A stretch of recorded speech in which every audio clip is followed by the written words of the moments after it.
Oi, eu sou o Felonis e se você era cronicamente online por volta de 2020 e 2021, bem na época que ninguém podia sair de casa, é praticamente impossível você não lembrar o quão estranha era a internet naquela época. Letícia, né? E quando eu digo estranha, eu não digo só no sentido engraçado, eu digo estranha no sentido de vergonha alheia mesmo, pelo menos a gente vendo essas coisas hoje em dia, porque foi justamente nesse período que o TikTok tava ganhando um pouquinho a mais de relevância. E junto com ele veio os e-girls, trends muito estranhas, shitpost, otaku e claro, os fanboys, que caso você ainda não tenha percebido, é o tema desse vídeo. E antes de qualquer coisa, o que são fanboys? De forma bem direta, fanboys são homens, normalmente héteros, que possuem traços, comportamentos ou vestimentas consideradas femininas. Isso pode envolver desde maquiagem, roupas, até uma estética mais delicada. O ponto é que, diferente de outras tendências da internet que surgiram lá pra 2020 e que morreram rápido, como certas trends ou até as próprias e-girls, que atualmente você nem ouve mais se falar sobre, os fanboys nunca deixaram de ser comentados, discutidos, zoados e principalmente fetichizados. E é aqui que a coisa começa a ficar estranha. Porque se você parar pra pensar, existem várias estéticas parecidas que a internet simplesmente ignora. Tomboys, por exemplo, sempre existiram e raramente viram alvo de debate, sendo que é literalmente o contrário do termo fanboy. Mas talvez por ser mais comum de ver mulheres com vestimentas e comportamentos mais masculinos, as pessoas acabam não dando tanta importância. Mas quando o assunto é fanboy, parece que a internet inteira resolve cair em cima, seja pra falar bem ou mal. Mas por que a internet é tão obcecada por fanboys? A resposta é bem mais complexa do que parece, mas pra mim, essa visão que as pessoas têm de fanboy veio diretamente dos animes. Durante anos, a cultura dos animes normalizou personagens masculinos com aparência feminina, que existem basicamente para servir de alívio cômico. Personagens como Felix, Hideri e Astolfo seguem exatamente esse padrão. São personagens homens com um visual feminino, criados quase sempre para gerar o mesmo tipo de reação, com alguém se enganando com o gênero do personagem. E o problema é que quando a primeira impressão que a maioria das pessoas tem de fanboys vem desses personagens, eles criam uma visão totalmente errada do que é um fanboy de fato. Porque por mais que muita gente acabe gostando desses personagens, eles não passam de alívios cômicos. Eles não têm desenvolvimento, não têm tanta importância na narrativa, eles só estão ali pra gerar uma confusão, choque ou até pra agradar quem gosta desse tipo de personagem. Então quando esse conceito sai do anime e vem pra vida real, as pessoas não conseguem enxergar fanboys como uma pessoa normal. E isso é perigoso porque no momento em que você transforma um grupo inteiro em meme ou fetiche, você só acaba colaborando pra essa reputação que os fanboys têm. E é aí que começa essa normalização absurda de falar sobre fanboy, sempre em tom sexual ou sempre em tom de piada mesmo. E muito por causa disso, toda piada ou meme que envolve fanboy é sempre a mesma coisa, com alguém dizendo se é gay gostar de fanboy, que é vantajoso se relacionar com fanboys, humor esse que a gente vê desde 2020 como se ainda tivesse a mesma graça. E por isso, desde a popularização desse tipo de personagem, hoje é tão comum ver gente tratando o fanboy como meme ou até fetiche. E o pior é que essa sexualização, na maioria das vezes, nem parte dos próprios fanboys, mas sim de pessoas de fora, que enxergam isso como um tipo de fetiche e não como uma mera questão estética. É literalmente só um cara com uma skin feminina. E com isso acaba se criando um estigma muito pesado, onde fanboy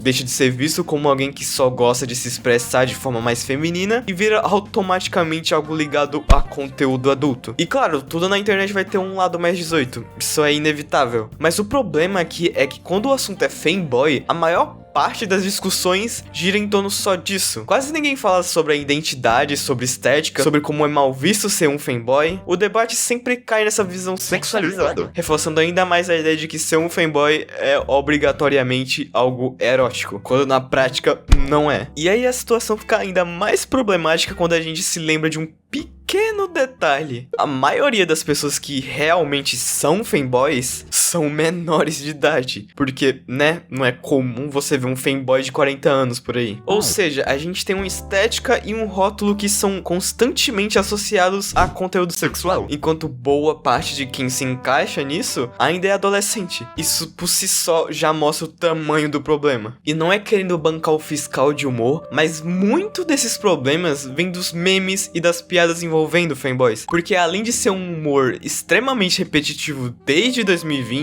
quase sempre é um humor baseado em se relacionar com um fanboy, que até pode parecer inofensivo, mas no fim das contas só reforça essa imagem distorcida. Outro ponto é que muita gente passa a acreditar que todo fanboy age daquele jeito estereotipado que a internet vende, com comportamento forçado, personalidade frágil e sempre com conotação sexual. Só que na realidade, a maioria só gosta de ter uma aparência mais feminina mesmo. Não necessariamente que isso vai influenciar na personalidade da pessoa, mas como a representação mais popular é sempre a mais exagerada, acaba se criando uma visão completamente torta do que é ser fanboy. E uma coisa que infelizmente vem se tornando cada vez mais comum é o fato de muita gente achar que pessoas trans são fanboys, o que é extremamente problemático por serem coisas totalmente diferentes. Enquanto um se trata apenas de uma estética, o outro é uma transição completa de gênero. E um caso que mostra o quão isso é preocupante é o caso da Kirara de Jujutsu Kaisen, que por algum motivo, mesmo o anime deixando claro a todo momento que a Kirara se trata de uma personagem trans, muita gente ainda chama ela de fanboy. E eu queria muito acreditar que isso se tratava de um mal entendido, mas tem uma galera que usa o termo fanboy só pra ofender pessoas trans mesmo. E infelizmente não são poucas pessoas, porque tem vídeos no TikTok chamando a Kirara de fanboy com mais de 300 mil likes, o que é bizarro. Mas pelo menos a maioria dos comentários são de pessoas corrigindo o vídeo do cara, deixando bem claro que a Kirara é uma mulher. E agora, pra finalizar o vídeo com um clima mais leve, eu queria falar da minha relação um tanto quanto peculiar com fanboys. Eu não sei se vocês sabem, mas recentemente um jogo chamado Fanboy Roommate acabou ganhando uma certa relevância recentemente, com vários vídeos sobre e com esse personagem que se chama Robin aparecendo em tudo quanto é canto, tendo até gente fazendo cosplay dele. Até aí tudo bem, porém algo que é no mínimo engraçado é que o meu personagem que aparece nos meus vídeos é muito parecido com o fanboy desse jogo. E por causa disso muita gente acaba me chamando de fanboy, justamente por causa dessa semelhança. E eu sempre achei isso muito engraçado. Só que eu fui pesquisar mais sobre esse jogo pra fazer um shorts e eu acabei descobrindo que se trata de um jogo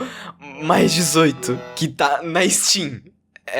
Mas agora falando sério, no fim das contas, o que aconteceu com o termo fanboy foi uma bagunça completa. Com o passar do tempo ele foi sendo puxado pra esse lado que não representa o que deveria significar fanboy, o que era só pra ser uma questão de estilo e aparência sem definir a sexualidade da pessoa, acabou sendo tratado como algo completamente diferente. E tem muita gente que curte essa estética, que se identifica com esse visual, mas tem muito medo de ser julgado por causa dessa visão negativa que os fanboys têm. O que é muito triste na real. E infelizmente nem tem muito o que fazer pra mudar isso. Mas no mais é isso. Eu espero que vocês tenham gostado desse vídeo um tanto quanto peculiar. E tchau!